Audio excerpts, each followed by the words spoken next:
fasten your seatbelts and hold on tight. We're about to take you on a heart-pumping adventure through some of the most awesome scenes ever captured on film. Where surprises lurk around every corner, and a brush with death is worth the thrill of feeling alive. These are National Geographic's most amazing moments.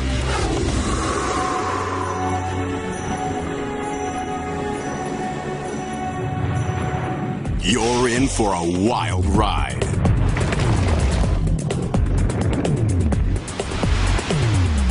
From ferocious baboons to a hurricane in the house. From a mile-high freefall to the jaws of a mighty shark. These incredible scenes will compete for the title of Most Amazing Moment. Coming at you in 5 spine-tingling categories. Unexpected killers. Deadly animal encounters. Don't let go of that head! I'm afraid of that head! Amazing discoveries.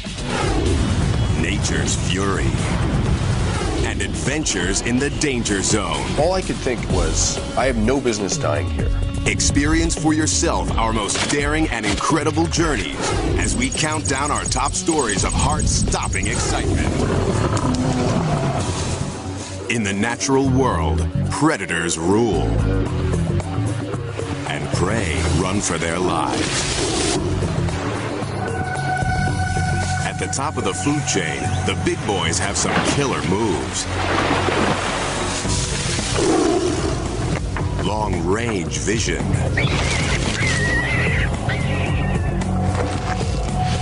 Cunning strategy.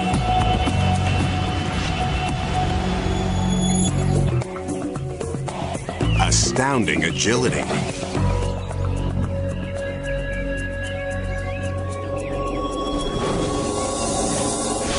Blazing speed.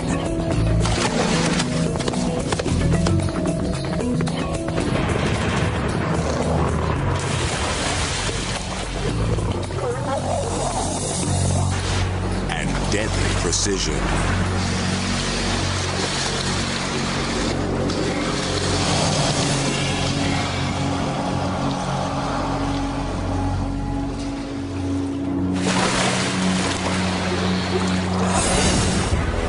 When it's dinner time, these natural-born hunters will go all out for a good meal.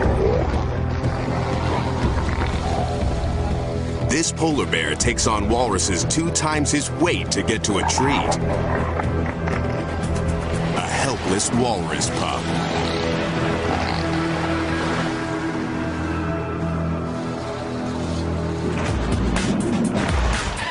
You may think you've seen it all before.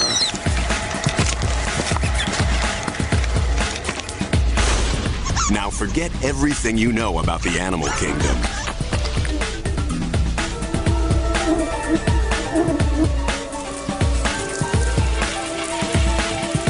You're about to get a chilling glimpse of unexpected killers. These scenes are bizarre. Ferocious baboons, fearsome frogs, and hippos in a frenzy. These are jaw-dropping, startling, and just plain amazing moments. This sea eagle likes an unusual takeout treat.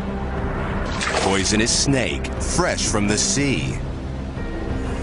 The bird will have to hold on tight not to lose her lunch and her life. A seal's sunny day at the beach goes haywire when a killer whale springs from the sea to attack.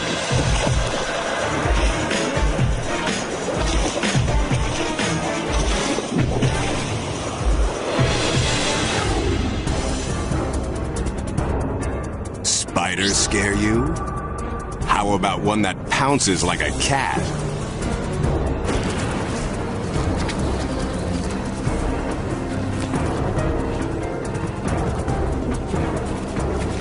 Try running from this hungry lady.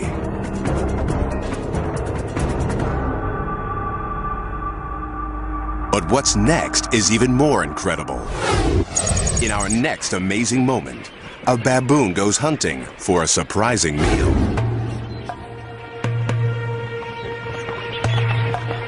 A vast flock of migrating birds has gathered at this lake. Baboons don't usually eat flamingos, but this one finds the huge crowd irresistible.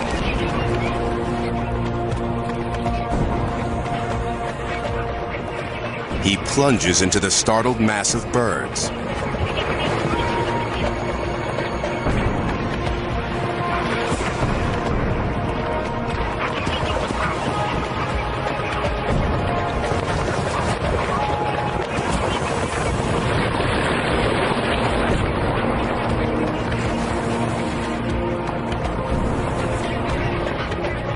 The flamingos flee for their lives, but the baboon's too fast and strong. And its teeth are long and sharp like a leopard's.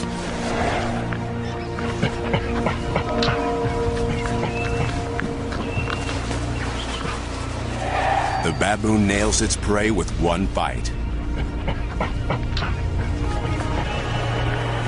The peaceful lake has become a killing ground. A new food's now on the menu. You won't be skinny dipping anytime soon after you check out our next unexpected killer. In this amazing moment, witness the incredible appetite of a voracious horde.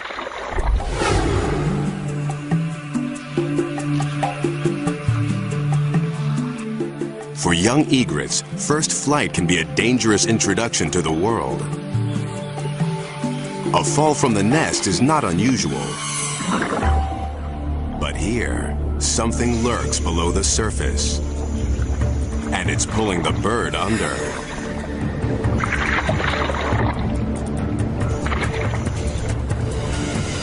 It tries to escape. But it's too late.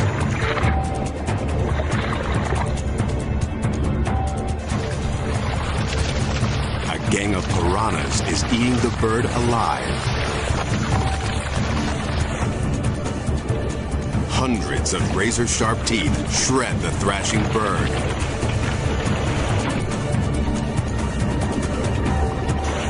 The egret's desperate kicks only fuel their feeding frenzy.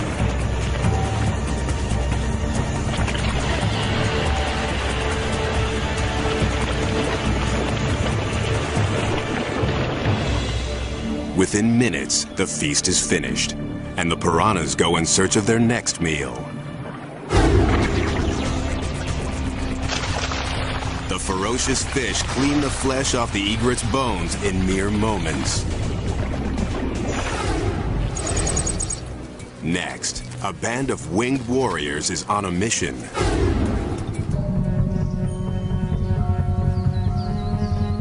"30 hornets are converging on a hive of European honeybees, a species not native to Japan.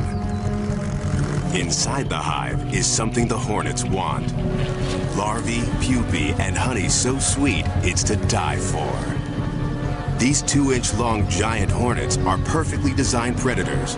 Their stingers pump out a venom so strong it can dissolve human flesh. The Japanese hornets are outnumbered 1,000 to 1. But the European bees haven't had time to evolve a defense against the hornets' shearing mandibles. The hornet vanguard chomps their way through the front line. The bees defend the hive. But it's quickly clear they are no match for the hornet forces, who take no prisoners. Within minutes, they storm their way in and start shredding their way through the entire hive.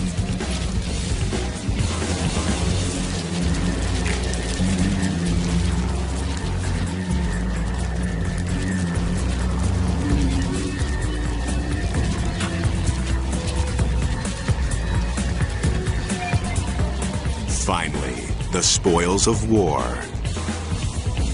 The hornets drink the honey and, like barbarians, carry off the bees' young. In the raiders' wake lies a battlefield strewn with the dead and dying.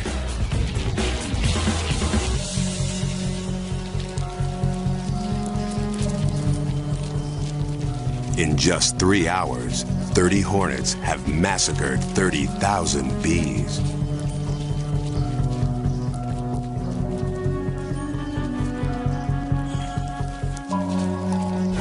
Think you have nothing to fear? Every year, dozens of people die from a severe reaction to this hornet sting. The Grim Reaper can take unexpected forms. Not all killers inspire fear. Who could be frightened by this little guy? These bullfrogs seem harmless enough, unless you're a tarantula, or a mouse, or a bird.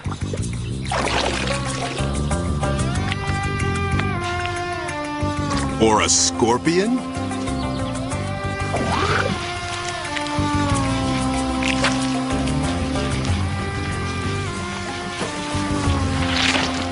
They'll eat anything they can fit in their mouths.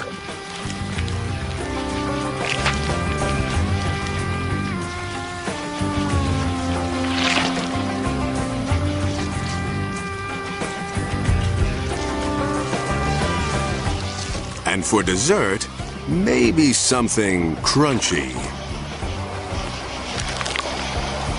How about Junior?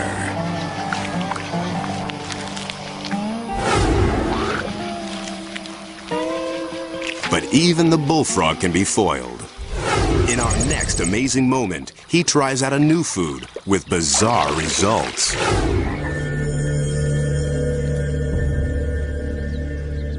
This innocent-looking newt enters the frog's field of attack.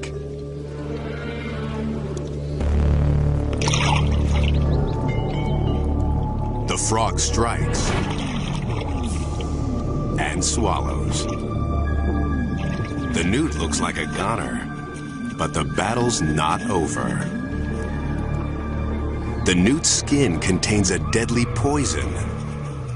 Within minutes, the frog is dead.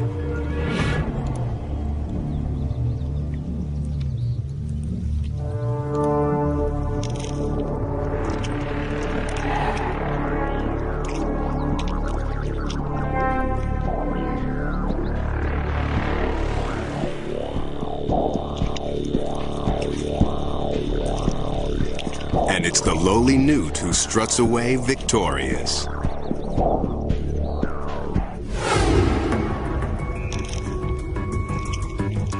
Facing death, the newt secretes bacteria-laden poison to paralyze and kill his would-be predator. Our most amazing story reveals even more unexpected behavior. This is a familiar hippo scene, an herbivore at rest. Although these animals look gentle, they can be aggressive, especially when dominance in the herd is at stake. This mother and her new calf have practiced approaching the herd for weeks. The calf's future depends on a good introduction. But a young male isn't in a welcoming mood. The new baby is not his offspring. What happens next has only been witnessed a handful of times. The male challenges the mother. She dashes for safety with her calf at her heels.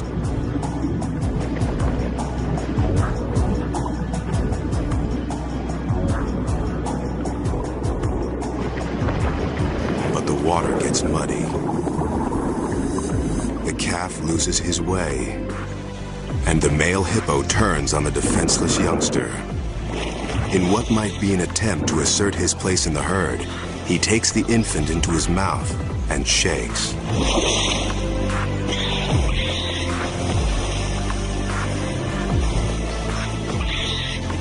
The baby struggles.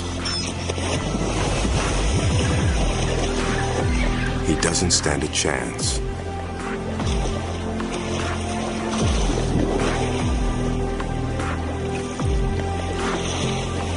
They go under.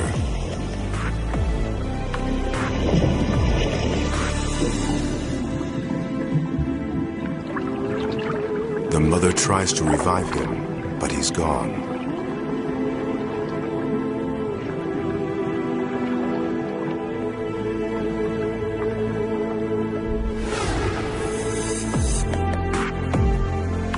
The bull has made sure that this calf won't grow up to be a threat.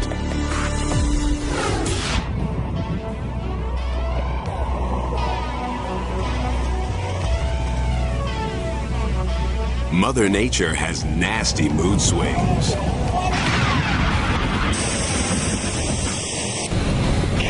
Her anger takes many forms.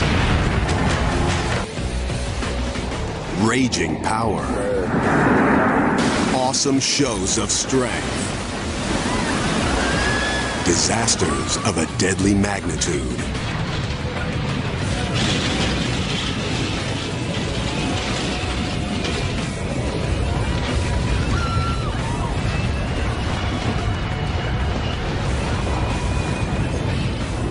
We're no match for Mother Nature. So when we face off, the drama is intense. You'll want to run for cover when you see what's coming up next. We'll take you directly into the path of Earth's most violent forces. A hurricane in the house, an avalanche at the top of the world, a duel with a monster tornado, and fire-breathing mountains that will demolish entire towns. What you're about to see will blow you away. Hurricanes pack a deadly punch. With violent winds, torrential rains, and devastating floods. In our first story, a Florida family fights for their lives in the eye of the storm. August 22nd, 1992. A hurricane named Andrew is picking up steam in the Atlantic. But meteorologist Stan Goldenberg has other things on his mind. On the 23rd, his wife Barbara is in labor. Early stages of labor. As they await the birth of their fourth child, Andrew hurtles towards their home. But outside, Stan sees no sign yet of its fury. Waiting for the hurricane. Beautiful skies. Calm. You never know what was going to happen here in the next 12 to 14 hours or so. By early evening, daughter Pearl is born. Makes you feel like a daddy, right? There you go. But the celebration is short-lived. Barbara and Pearl will stay in the hospital while Stan races home to ride out the storm with the rest of his family. All around southern Florida, residents brace for Andrew's onslaught. We have the family here. That night, Stan shoots this video of his 3 boys, his sister-in-law, and her family. Joseph, Aaron, Reuben. They know it'll be a rough night. They have no idea that they're going to come face to face with a monster. After midnight, Miami gets a taste of things to come. But this is nothing. At 4:30 a.m., Andrew slams into the coast, full force.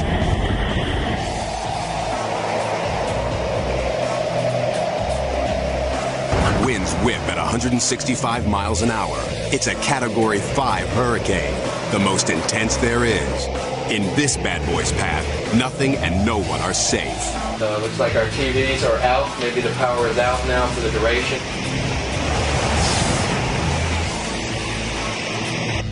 Barbara can't reach Stan on the phone. You can hear that outside. You can start to hear the roar outside. Andrew rips the plywood from their windows and starts peeling back the roof. Determined to keep his family calm, Stan puts on a brave face. Lord, we just thank you. We ask your protection.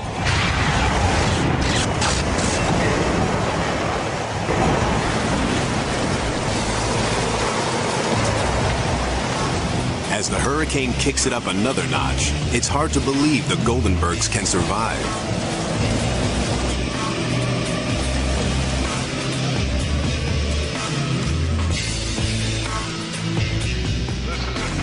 It's just... By 8:30 a.m., Andrew's blown past. But Barbara Goldenberg has no idea if her family is alive or dead. It did not look possible that anybody could be alive. And that was just a mile or two from my house. And at that point, I really felt despair. 160,000 people in the Miami area are suddenly homeless. 44 are dead. And as the hours pass, there is no phone call to let Barbara know that her family's made it through the night. Barbara's neighborhood is demolished. Her house is smashed to bits. This is all that remains of the kitchen where her family was holed up. Then, finally, a call comes in. I still remember the first time I got through to her on the phone. You know, I just wept. I mean, it wasn't just the excitement of getting through to her, it was me pouring out the emotions of what I had been through. I mean, we had been through an incredible experience. This wall fell on us, containing the refrigerator, the stove, cabinets, all fell on top of us in that small space you're looking at. The mattress and everything, that's where we were pinned and protected during the worst part of the storm. With their home ripped apart around them, Stan and his family survived one of the fiercest hurricanes in history. Lord, we just thank you. We ask your protection. In our next story, a cameraman stares down white death at the top of the world.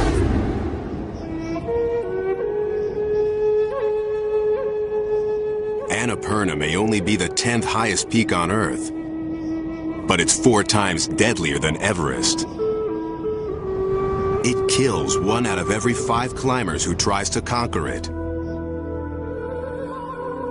Its most lethal weapon? The avalanche. Get caught in one of these babies and you'll be smacked down and sucked under at the same time. If you don't die instantly, you could be suffocated to death under feet of snow. Still, fearless climbers return to Annapurna year after year. October 1997. Brothers Jose and Jesus Novas of Spain are out to conquer the mountain.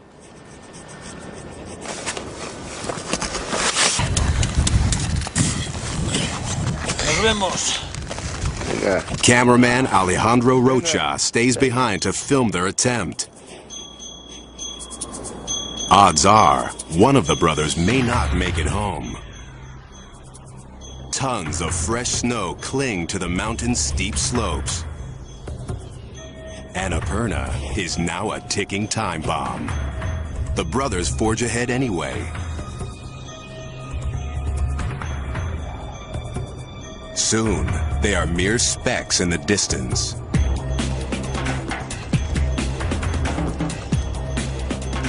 Then, as Alejandro films, his worst fears come true.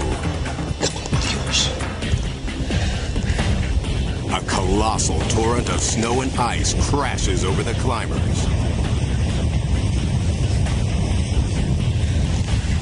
Avalanches can reach speeds of 80 miles per hour. This one is thundering straight towards Alejandro.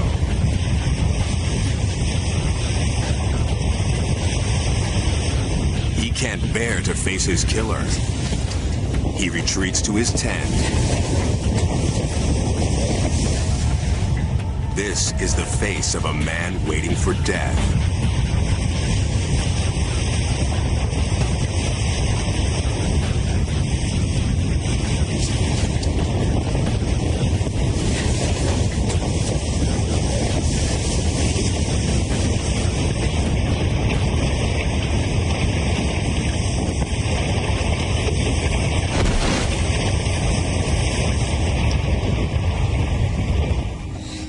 Miraculously, the massive avalanche grinds to a halt just a few yards from Alejandro's tent.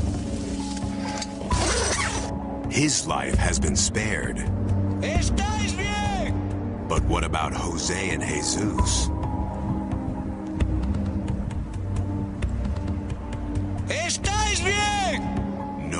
responds. They could be anywhere under the snow, crushed by the avalanche, or buried alive. Alejandro searches with his camera for any signs of life. Suddenly, he spots something on the side of the mountain. He can't believe his eyes. An overhanging ledge has protected Jose and Jesus as the avalanche steamrolled over them.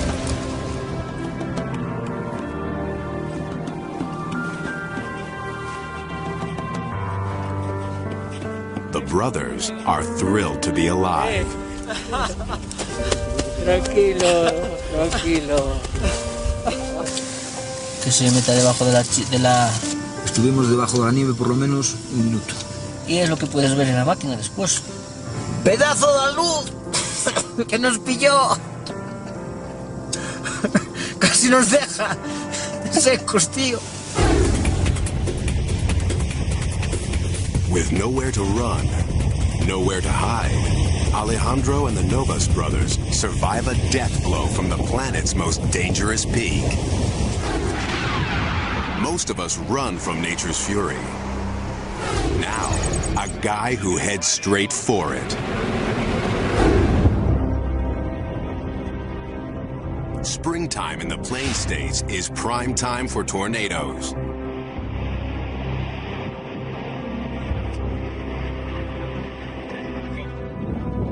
With winds raging up to 300 miles an hour, tornadoes kill more than 80 Americans a year and can flatten a town in seconds. June 24th, 2003. Storm chaser Tim Samaras is in Tornado Alley looking for trouble. This thing turned into a big gust front. His goal, to place as many scientific probes as possible directly in the path of a giant twister. The trick, do it without getting killed. The perfect conditions are forming near a tiny hamlet called Manchester. Weather service Doppler radar indicated a tornadic thunderstorm running southwest of Woonsocket. Tim and his teammates drive towards a massive thundercloud. About 7 miles out, a funnel starts taking shape. Oh, it's a laminar tube. He tries to get closer, but no roads lead in the right direction. Oh, let's take this and go up and around. This is a dangerous storm. Take shelter immediately. I'm gonna wait till I get the right angle. Take cover now. He outraces the tornado for a few miles. We took the road heading east, basically going right into the path of the tornado. By north. Okay, good.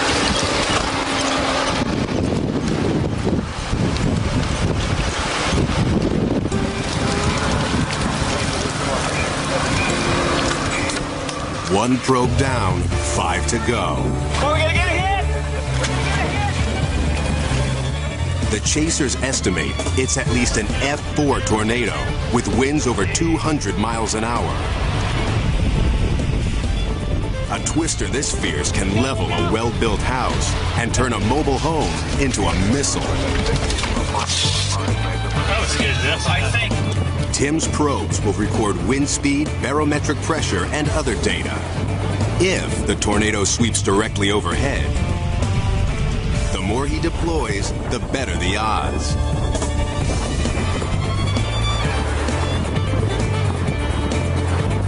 Person, hit! Whoa! Can you drive, please? But playing chicken with a twister is a dangerous game.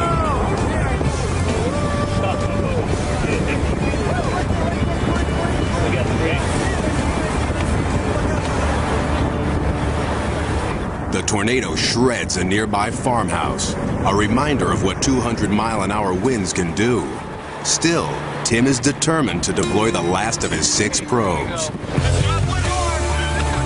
We need to drop one. Dan, we don't have time. Seriously. All right? Don't have time. We don't have time. Seriously. He was saying that, but I was thinking something else. I was already out of the car. I grabbed the probe, I put it on the ground, I jumped in. I deployed in 5 to 7 seconds. Then suddenly, the tornado turns on them. It's coming back on the road. It's coming right at us, too. We got to put it on the... Twisters can accelerate at speeds of 70 miles an hour. This one is only 100 yards away and bearing down fast. Listen to it. If it catches up, it'll fling their van through the air, then crush it like a tin can. The driver puts the pedal to the metal, but the tornado seems to be gaining. The Twister chases the van down the road. Then, at the very last second, veers away and loses steam. They escape unharmed. Not everyone is so lucky.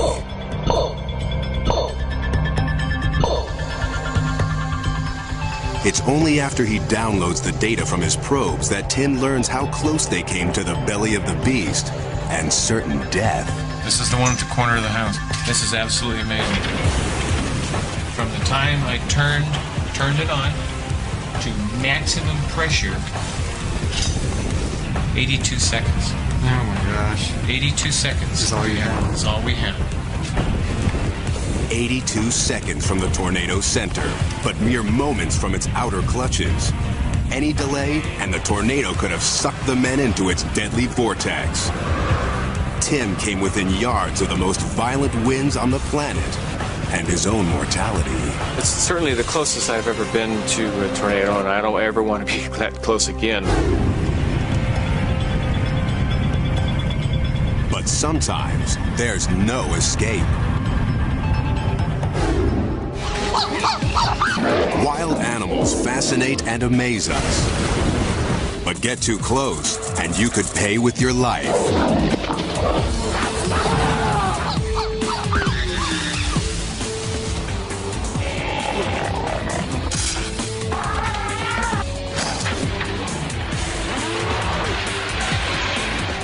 The world's top cameramen can't run scared. Dangerous beasts are part of the job. Oh boy. In Deadly Encounters, we'll share amazing stories of filmmakers who get closer to the kill zone than you would ever dare. But even pros can get too close. To get the shot, these guys will face off with animals they can't even see. Serpents in the jungle. Creatures of the deep. Moments straight out of a horror movie. But these scenes are for real. Ever wonder what it's like to look death in the face?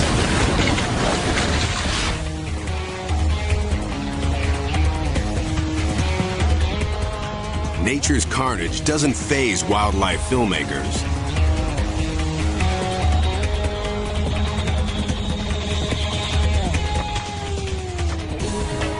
Blood and gore are part of the job. But every now and then, a cameraman sees something so primal, it's shocking. In our first Deadly Encounter, an unsuspecting filmmaker captures a battle so intense, it gives a whole new meaning to the word raw. Kim Wooliter grew up in the African wilderness. He's no stranger to the grim realities of predator and prey. Tonight, he and partner Dale Hancock plan to film leopards hunting. Dale carries a bank of lamps in his Jeep for lighting the scene. Although it's dangerous to travel alone, the men decide to split up to search for the stealthy cat.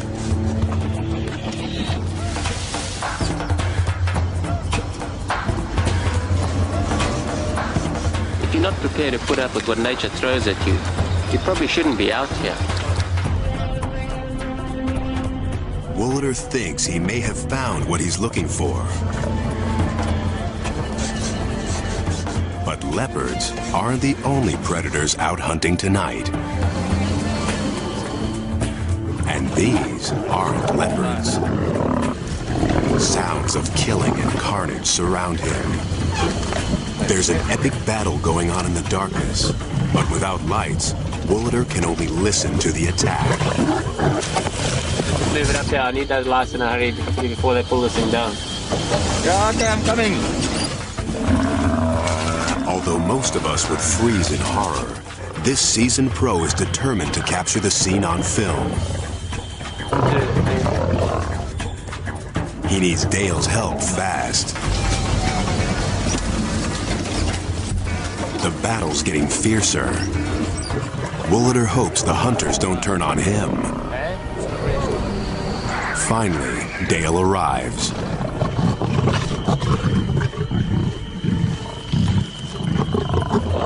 8 mile lines there. Only yards from Woolader's Jeep, an incredible struggle.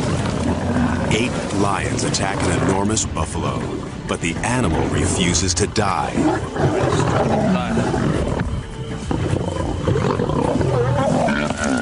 For almost an hour, the buffalo fights back as the lions begin to eat him alive. Awestruck, Woolader films while the pack eviscerates the giant beast. They go for the jugular.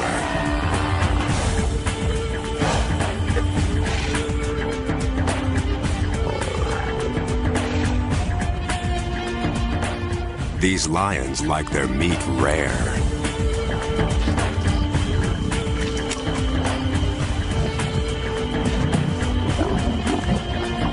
This is pure primal appetite, and Woolader's caught it all on film. This is what it's all about. Hanging in for moments like this. That's one scary looking lion.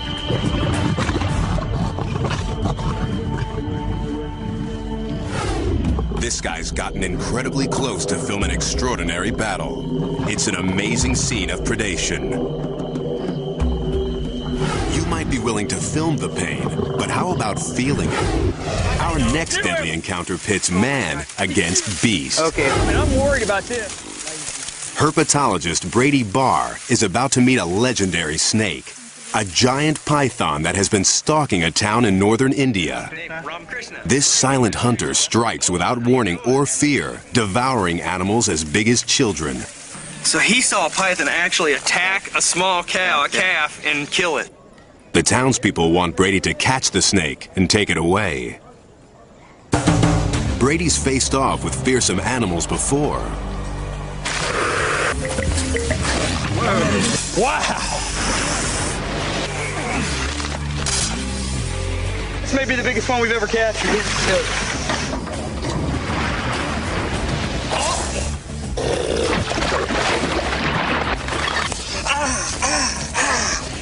But he usually manages to keep the upper hand. God, I guess he's a little freaked out about being part. Today, he may meet his match. If Brady can find the snake, he'll need to wrestle it into submission before it snares him with its coils. Where could the python be hiding? Being ambushed by a constrictor can be a deadly business.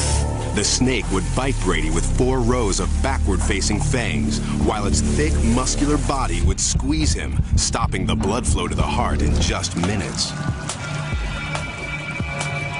Brady's brave, but not stupid. He brings colleague Jerry Martin with him for backup.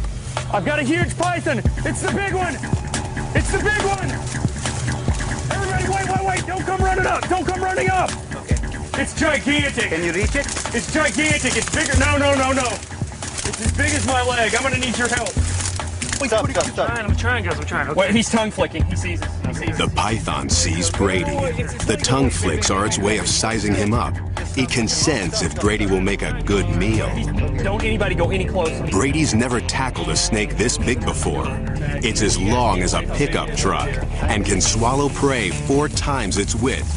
Brady tells Jerry to grab the head while he goes for the massive tail. I got a bad feeling about this. Okay. You can be sure that either I'll get the head or the head will get me. 2, 3. Go.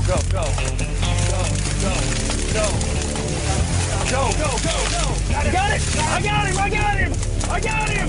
I can't hardly hang on. You got him? I got the head. You sure? Yeah. Hang on to him. But this snake's got moves even the pros can't handle. Hang Hang on to him! Hang on to him! Yeah, I got him. Ah! It goes after Jerry first. Oh my gosh! Watch out! Don't let him bite your face! Don't let him bite your face! Don't be in the fun. Then it tries for Brady. Don't let go of that head! I'm afraid of that head! Okay. All right, man, he's around my neck. The python squeezes Brady's body with a vice-like grip. You want to get that away from your neck? Yeah, I know. His lungs gasp for air. The crew's stunned. They didn't expect Brady's encounter with the snake to go like this. The python shifts its grip. In an amazing moment, Brady pushes back and regains control. Man, this is the biggest snake I have ever seen. I know. Oh, I found him, baby! You laugh now. Just a few minutes more, and Brady could have been a goner.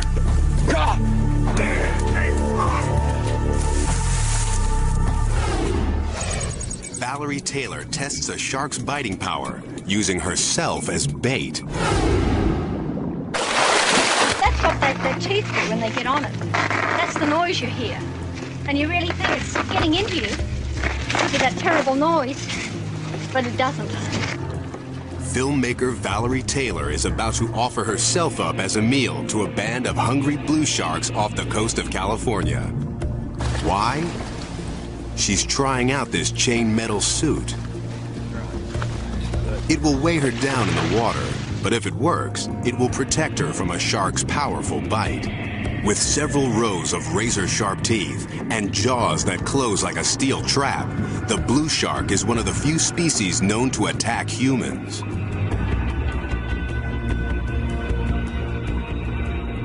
If this is Valerie's idea of a game, they're more than happy to play along. Valerie lures her subject with bloody chum. A frisky blue shark lunges at the easy meal. At first, the experiment appears to work. The suit is protecting her skin. But Valerie's overlooked something. Even if this one can't chew her to death, that doesn't mean he'll stop trying.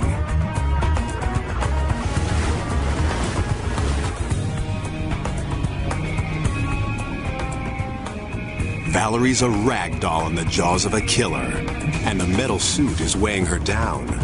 I was screaming. All I wanted was someone to punch him off, make him let go. The shark strikes and rips off her metal glove. Then he turns back for more. Valerie makes a dash for the water surface. But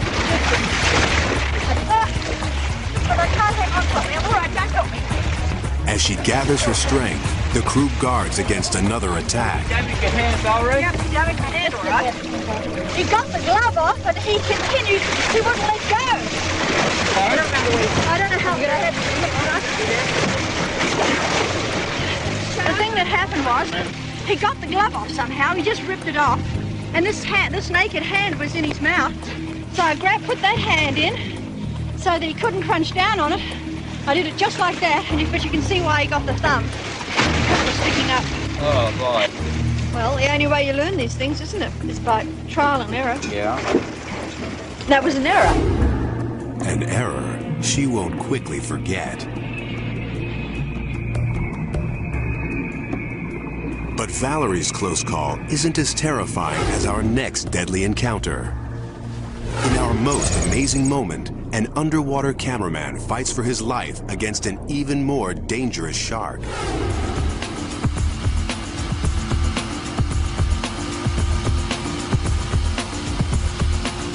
In the waters of Mexico, a National Geographic team of scientists tries out an innovative device. To get a closer look at the lives of sharks, these scientists hope to attach a remote camera called Critter Cam to the shark's body. It's a great idea. Once Critter Cam is on the shark, he'll be his own cameraman, taking footage of his life. But to get Critter Cam on the shark, the scientists will have to wrestle a beast with killer instincts.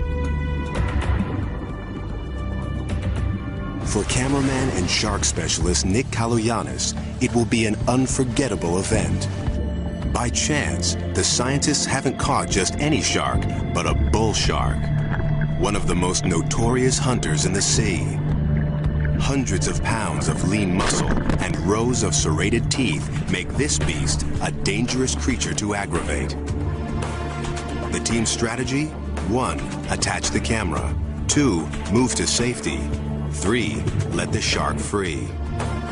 But the shark has other plans.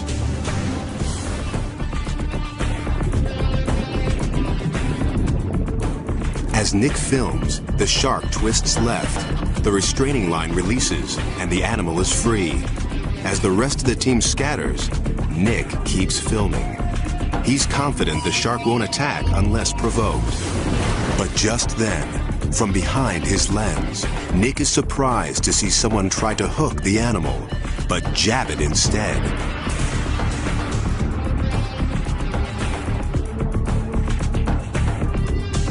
Before he can move, the bull shark turns and comes straight for him.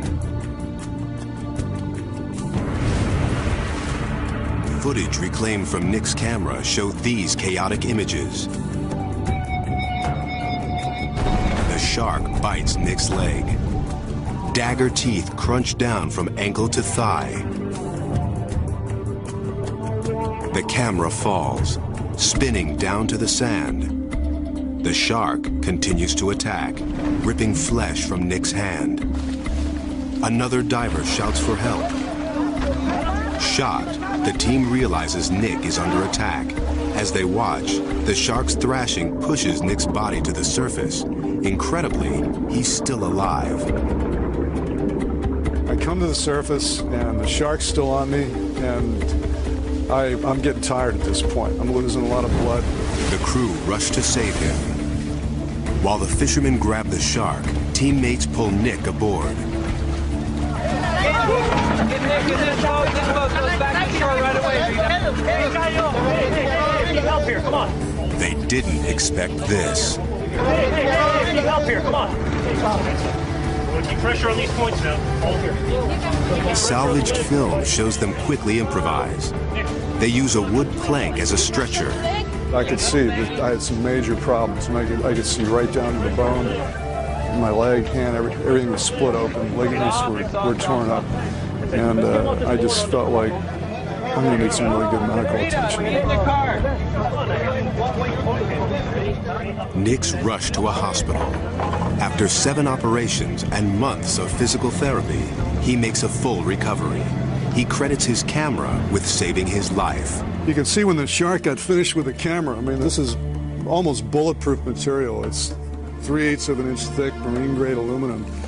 And these are some of the scratches that the shark made on the outside of the housing.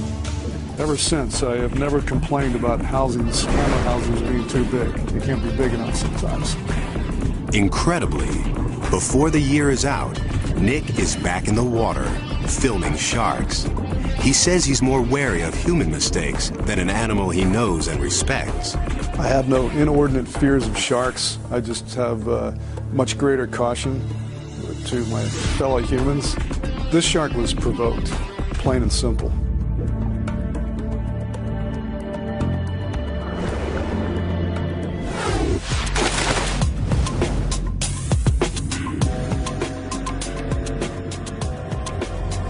The hunt is on, and you're coming along for the ride.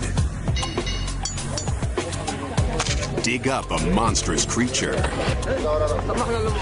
Probe the mysteries of the deep. Uncover secrets from the past. And find a famous face lost in time. We're about to take you on an incredible journey in search of National Geographic's most amazing discoveries. The quest begins in the shadows of an ancient kingdom with a discovery to rival the tomb of King Tut.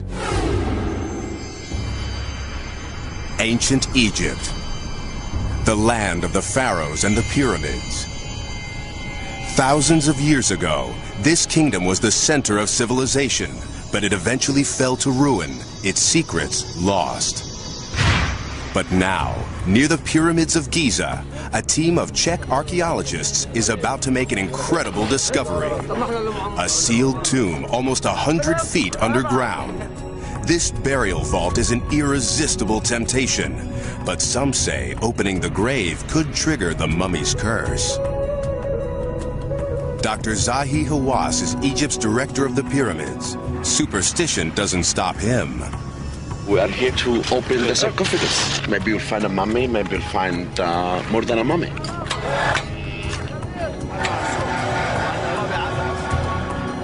But whoever lies here doesn't want visitors. As sand is cleared from the shaft, the dry clay walls crumble. They could collapse at any moment. There's already been one cave-in. Could it be the curse is coming true? As the grave's outer cover slides back, the lights flicker ominously. Frightened, workers flee. But Zahi won't stop now. Who knows what this tomb could contain? A giant stone sarcophagus covers the body. This is unique because of one thing. This is intact.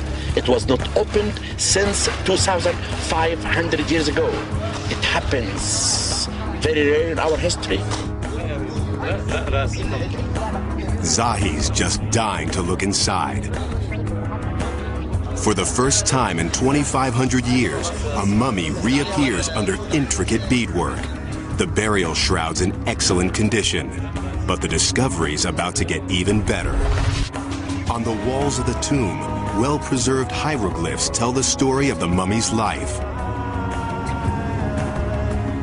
His name was Yufa, and he was a powerful man, a priest and palace administrator in the waning days of Egypt's glory.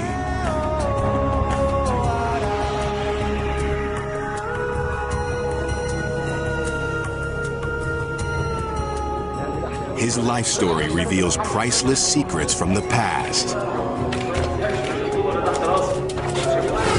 This mummy's stories describe a little-known chapter of Egypt's history. The desert sands hold many secrets. Some stretch back before the dawn of man. Up next, we're on the hunt for an ancient killer, a giant reptile that stalked the Earth 110 million years ago. Dinosaur hunting can be a dangerous business. Few know it better, or are better at it, than paleontologist Paul Serino. Hold on to your seats. By age 43, Paul's already discovered 4 new kinds of dinosaurs. No mission is too tough for this guy. He ventures farther into the danger zone than most scientists dare to go. 3 of those months are going to be spent in 100-degree weather, in dust storms and windstorms, and digging until your nails are worn off. Paul heads straight into a dicey area of the Sahara, where bandits are a serious threat. We have items that people want, items that they have killed people for. It's a personal risk going out there. There's no question about it. The vastness of the Sahara adds to the danger. In this endless sea of burning sand, it's easy to lose your bearings and your life. About a third of the way, there really is no pathway. It's to each his own. The desert erases anybody else's tracks. Without roads, Paul uses satellite mapping and gut instinct to find promising sites. The work ahead will make the risky drive seem easy. Paul's team will work 14-hour days in scorching heat.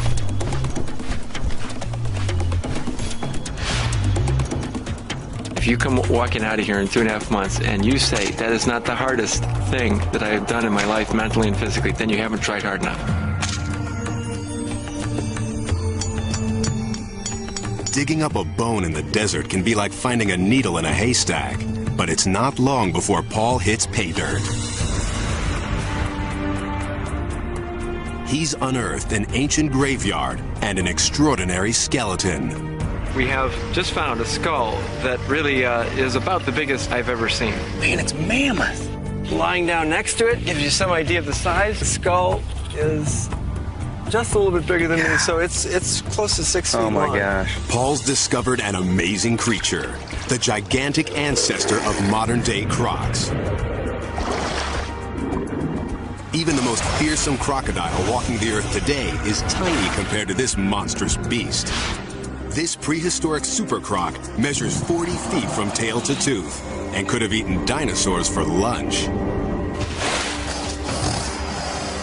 Paul's thrilled by the monster he's uncovered. Working with bone casts, a sculptor brings it back to life. Oh my gosh. Oh my gosh. You're a monster. I've been dealing with static, beautiful but fossilized bones, individual bones. To see it together is just amazing. Paul Sereno digs up Super Croc and shows us the jaws that sent dinosaurs running for their lives. In April 1912, the world's most famous ship, the Titanic, struck an iceberg and sank in the North Atlantic. More than 1,500 people died. It's hard to imagine a time when this icon was thought to be lost forever. But without coordinates to pinpoint the grave, finding the ship was long considered mission impossible. In 1985, a man named Bob Ballard is up for the challenge. He and a team of French scientists believe they can use a new sonar mapping system to finally find the lost Titanic. But the odds are against them. The search area is over 400 square miles and more than 2 miles deep. Ballard can't even be sure the sonar is working in these murky depths. After 3 stormy weeks at sea, the Titanic eludes them. With time running out, Ballard changes his tactics. He sends an unmanned video search vehicle to the bottom of the sea. The cameras transmit footage back to Ballard's ship. 14 days pass with no sign. Then late one night, the search monitors come alive. There's something on the ocean floor, 2.5 miles down. 73 years after the Titanic set sail, the ship reappears. Bingo! Yeah! This sucker exists! Ballard is king of the world. The wreckage seems frozen in time. A haunting record of hundreds of lives cut short. An anchor. A deck chair. A man's boots. A chandelier fit for a king. There was an immediate outpouring of excitement. And then the whole force of actually being at the very spot where this tragedy had taken place. Seeing the ship, everyone just crashed. Emotionally, everyone just went down to big trough. And we had a simple, quiet service on the fantail. We felt better. And it was that time I realized that I was deeply affected by it. Ballard's pursuit of an impossible dream has brought the Titanic back to life and shown us ghostly images of an underwater grave. From the depths of the sea to a foreign land, our top discovery tracks a missing person through a war zone. After disappearing for almost 2 decades, how would this famous face look? Is she still alive? National Geographic photographer Steve McCurry hunts for a beautiful girl he saw 17 years ago. He snapped this famous photo of her, but didn't get her name. She was young and scared, a refugee from the war in Afghanistan. He called her the Afghan girl. She has become really the icon of the Afghan struggle. Her plight and her situations really come to symbolize what's happened here over the last 2 decades. In 2001, the war in Afghanistan has the world's attention. McCurry returns to the refugee camps, determined to find the face from long ago. For weeks, he roams the streets, scouring shops, markets, and schools. The photograph is his only clue. Here's my wife. Yeah, you're sure? His search proves harder than he thought. In this conservative Muslim society, grown women must wear veils. If still alive, the girl would now be about 30, her stunning face hidden from view. We're going to look and see if we can find the records, see if we can find her whereabouts. Luke says for the last 3 for this girl. After weeks of looking, McCurry's run out of hope and time. We have a lot of leads still coming in, but I'm going to have to leave today. Been through the camp exhaustively, looking and talking to as many people as possible. We've given it really our best shot. But shortly after McCurry leaves, an Afghan refugee approaches the TV crew. He says he knows the girl from the photo. But the woman now lives hours away near Tora Bora, across a border that swallows lives. The man agrees to bring her to a nearby home. 3 days later, she arrives. But there's a hitch. Local custom dictates only a woman may enter inside. Do that, and then we'll eagerly await. Associate producer Carrie Regan goes forward, alone. I remember walking to this back room, and there were women sitting around the floor, and they gestured to this figure in the back corner, and she looked up, and I saw these gleaming bright eyes. And for the first time, I thought, you know, we might just have something here. We might just have the Afghan girl. There's one way to know for sure. A new technology called iris mapping. Carrie snaps a photo, which is rushed to a lab in the States. There, experts compare the eyes of the woman with those of the girl. The colored part of the eye is called the iris. The computer maps its subtle pattern. It's as distinctive as a fingerprint. And these two sets match. The Afghan girl now has a name, Sharbat Gula. For years, she's lived in poverty in Afghanistan's countryside, oblivious to her fame around the world. McCurry races back, hoping to photograph Sharbat once again. But one obstacle still remains. Sharbat's a conservative Muslim, now married with 3 children. Will she be willing to drop her veil? It's hard for Sharbat to understand that she's an icon to the outside world. McCurry talks with her and her husband, explaining that this will bring attention to the plight of the Afghan people. Reluctantly, she agrees to the request.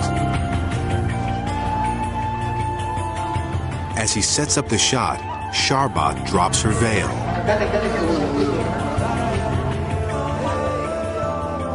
The famous eyes flash defiantly, again capturing the attention of the entire world. Sharbat's face reveals the sorrow of war, but for McCurry, it sends a message of both courage and hope. The fact that she's lifted up her burqa and revealed her face to the world, essentially, is sort of a minor miracle. These adventurers have traveled beyond time and boundaries to make amazing discoveries that broaden our understanding of the world.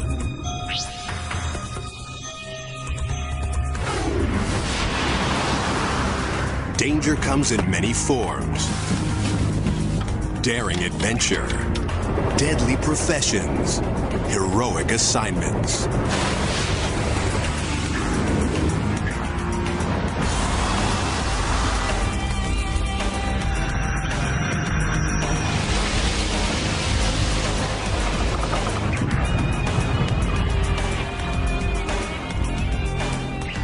Some men and women accept the risks. These are their stories from the Danger Zone. What would you do if your ship went down at sea? If a base jump went wrong? When the bullets start to fly? Whether expert explorer or ordinary man, response to danger is anything but predictable. In our first story, an ordinary man faces an extraordinary test. The ocean's a cruel mistress. Commercial fishing is one of the world's deadliest jobs. Wicked weather and rogue waves can turn a beautiful day into a deadly disaster. And when the chips are down, a swift reaction can mean the difference between life and death. It was a horrible experience. One I hope I never have to live through again. At 3 p.m. on a cold afternoon, rough seas slam a small fishing boat named the Strider. The crew is in trouble. The waves are getting worse. There are 3 men on board. Captain Spike Chipperfield, his girlfriend's son Jim, and his uncle Butch. 1, 2, 3 monster waves crash into the ship. The Strider's going down. The seas throw Butch and Jim overboard. But Spike's trapped in the engine room. It was so dark I couldn't see, and I was disorientated, and I banged my head and hurt my knee and my arm. I said to myself, if I stay here, I'm going to die, or I'm going to die trying to get out of here. And I saw a little corner of light about 15 feet below me, so I dove for it. That light is the door to the outside. Spike fights his way to the surface. He and Jimmy cling to the barnacle-riddled boat, trying to open a life raft. The barnacles were like razors, and they were just washing us back and forth like a cheese grater. I almost lost Jimmy in the sea, and I grabbed Jimmy's hand, and then Jimmy scurried back up. The raft pops open. Spike and Jimmy get on board. And when we turned for my uncle, he was about 15 or 20 feet away, but he was already face down in the water dead, you know. So horrific, so devastating. Spike's lost one loved one. He'll have to fight not to lose young Jimmy. He's only 15 years old. These cold seas will cause hypothermia, and Spike's blood could draw sharks. Hundreds of fishermen are lost at sea each year, but Spike won't give up. Just then, a helicopter appears. The Coast Guards heard their Mayday call. A camera on the craft captures an incredible shot of a man and a boy struggling to beat the odds. But the danger's not over. The helicopter's rotors generate hurricane-force winds. They could actually blow you right off that raft. If the pilots aren't careful, the sea will become an angry whirlpool, tipping the raft and drowning the men. The helicopter backs away and drops a rescue swimmer in the angry seas. They're streaked with boat fuel and blood. His life is just as much danger as mine when he's in that water. I mean, anything could happen. Spike puts Jimmy's life ahead of his own. Although he's badly injured, he tells the swimmer to take the boy first.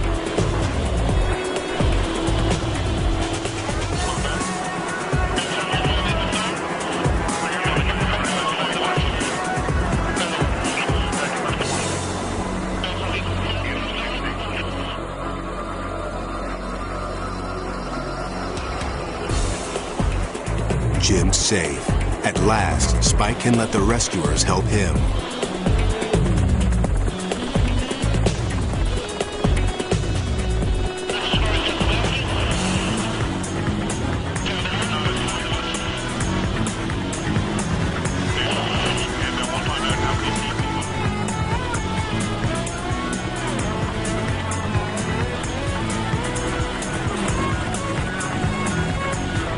Spike can't believe the ordeal is over. I mean, it's just, I haven't really found the word to describe that feeling. It's a gut-wrenching, heart-stopping, mind-boggling experience that it just sends you like through a spin cycle. Despite terrible trauma, Spike's managed to beat death, saving his own life and Jimmy's. You know, the youngest is always the one you worry about, and I wasn't going to go home without Jimmy. And that's what family's about, and that's what it's about when you love someone. The mortal danger faced by fishermen is well known by adventurer Sebastian Younger, author of The Perfect Storm. Now, after writing about the risks taken by others, Sebastian's decided to tackle a story to test himself. Fall 2000. A civil war rages in northern Afghanistan. Guerrilla fighters battle for freedom against the oppressive Taliban regime. No, because it'll soak up the blood. This war is fought in a remote and unforgiving land. Okay. Not even foreign reporters are safe. Right straight through, huh? Journalists willing to risk their lives must sneak onto the battlefield. To cross rebel lines undetected, Sebastian Younger flies in the dead of night. Sebastian's determined to report on the men trying to topple the Taliban, but that's only part of his mission. He's seeking out danger as a personal test. I wanted to know how I was going to do. Okay, once I come out of this, I really can call myself a journalist. To succeed, Sebastian must do more than write about the victims of a vicious war. He must go to where these men were wounded and document the horror of the front lines.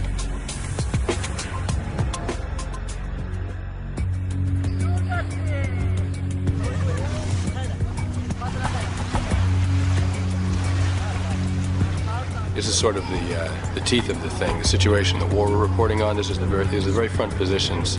This is where it's happening. Sebastian's partner on the journey is an Iranian photographer named Reza.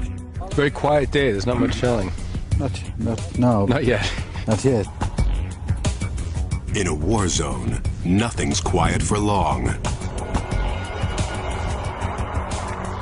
Suddenly, rockets start to fly. The Taliban begins to bombard the outpost. Each shell delivers a blast of shrapnel, and on this hillside, the only protection is dirt. A man tells Sebastian where to run for cover.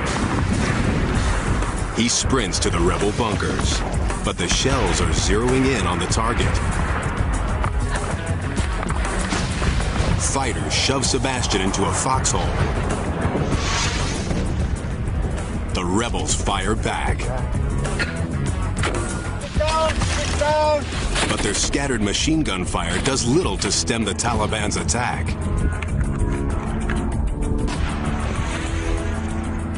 The shells keep coming. Sebastian hits the dirt. I suddenly realized in that moment that I'd never been scared before. I'd never really been scared before. This was fear, and it was just blindingly terrifying. This rocket misses. Went over us. Went past us on the other side. But another one can't be far off.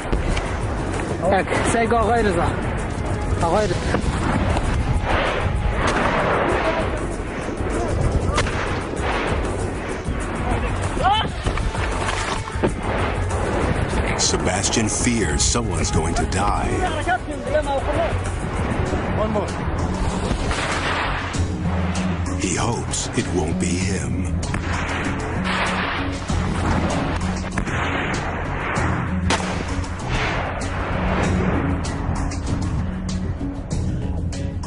I realized, sort of cowering in this trench, the idea of testing yourself is an idea that you have when you're back home. That's an idea you have in your own living room. All I could think on that hilltop was, I have no business dying here. Sebastian's not the only one worried for his safety. These rebel fighters don't need a dead American on their hands. A commander orders him off the hill. What he said? He said, get off the hill.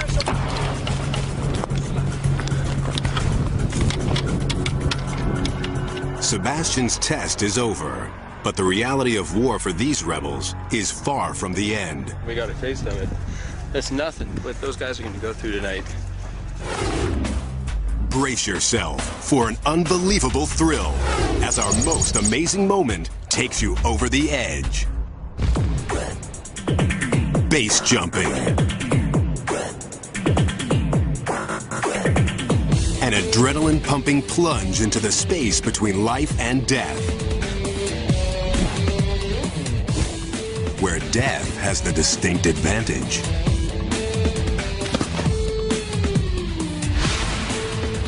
Australian Nick Federis thrives on that kind of danger. You stand on the edge, you jump off, and in a split second you are instantly transported to really what is one of the most extreme environments on Earth, and there is no turning back. But after 10 years of high-flying thrills, he's got his eye on a new challenge. The world's highest base jump. In July 1992, he and partner Glenn Singelman are with the camera crew at the foot of the Himalayan mountains. Ahead of them, a death-defying leap off this colossal cliff called Great Trango Tower. Oh my God, that is so big. Trango Tower looms almost 4 miles above sea level. Its sheer granite face alone is 6,000 feet, almost 5 times the height of the Empire State Building. It will take weeks to climb up, mere seconds to plummet down. Along the way, Trango tests Nick's limits as a mountain climber. After more than 20 days of climbing, they finally reach the summit. But the biggest challenge still lies ahead. They rappel down in search of a launch site. Tons of this snow and ice could break off at any minute and crush them. They know they're on borrowed time. They find a ledge and clear it of snow and rocks, making sure it's a clear shot to the glacier below. Without chutes, it's just 10 seconds to impact. Well, we can do that. I'd call that a big wall base jump. Nick and Glenn strap on their gear and come face to face with the edge of the world. Nick has 15 pounds of camera equipment built into his helmet. Cameras strapped to his chest and leg will also capture their attempt at the world's highest base jump.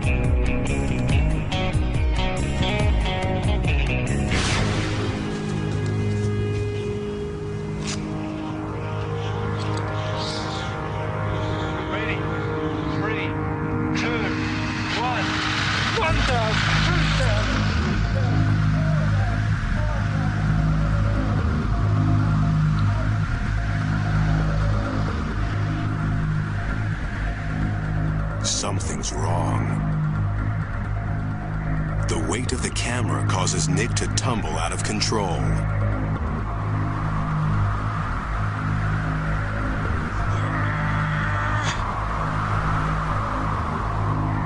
His body needs to be flat and level. Otherwise, even if he deploys his chute, it won't inflate. He is 4 seconds from impact, traveling at 180 miles an hour. It's his last chance.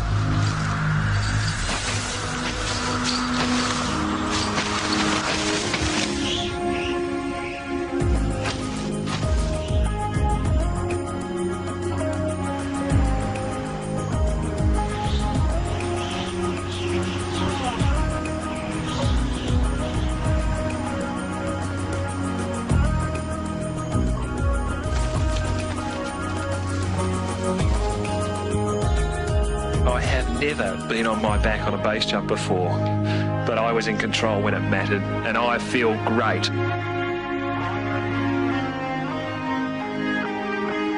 All I could think is that life is sweet, so sweet.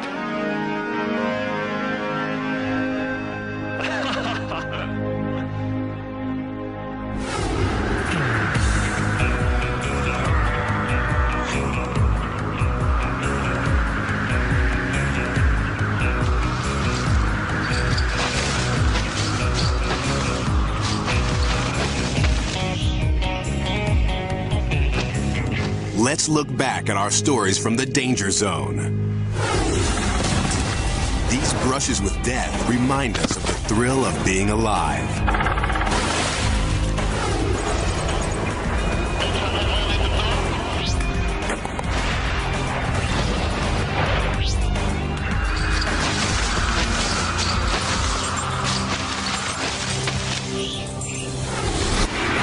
You've just lived through National Geographic's most amazing moments. Unexpected killers on the prowl.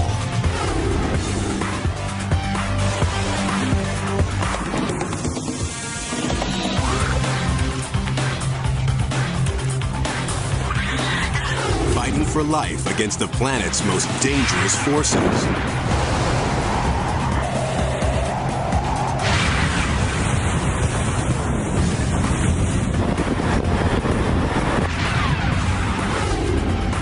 Deadly encounters with ferocious beasts.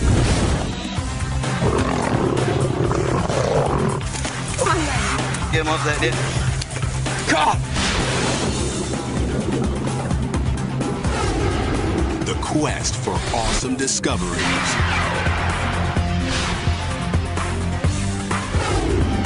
Pushing human limits in the danger zone.